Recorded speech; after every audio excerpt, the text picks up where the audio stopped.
இதுக்கு போய் நான் ஆச்சரியப்பட்டுட்டேன். அந்த ஆச்சரியத்தை உங்களுக்கு காட்டுறதுக்காக தான் இந்த வீடியோ நான் மேக் பண்ணியிருக்கேன். ஒரு 20 நிமிஷம் கொண்ட இந்த வீடியோ உங்களை கண்டிப்பாக என்டர்டைன்மெண்ட் மட்டும் கிடையாது, உங்களுக்கு பல தகவலை வந்து எடுத்து கொடுக்கக்கூடிய ஒரு விஷயமா இருக்கும்.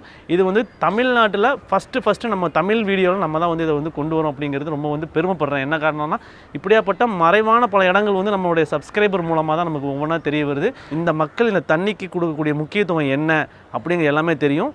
வாங்க வீடியோக்குள்ளே போகலாம். வீடியோக்குள்ளே போகிறதுக்கு முன்னாடி இந்த மாதிரியான பல ஸ்பெஷலான வீடியோக்கள் நம்ம சேனலில் வந்து வர காத்துட்ருக்கு. ஒவ்வொன்றுமே யூனிக்காக ஏதாவது டிஃப்ரெண்ட் கண்டிப்பாக நம்ம சேனலில் வச்சுருப்போம், வீடியோவில் வச்சுருப்போம்.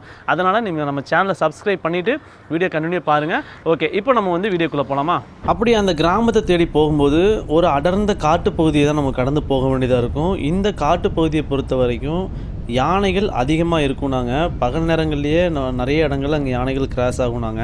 ஆனால் நான் போனப்போ ஒரு யானையுமே நாங்கள் பார்க்க முடியல. ஆனால் யானைகள் வந்து அதிகமாக கிராஸ்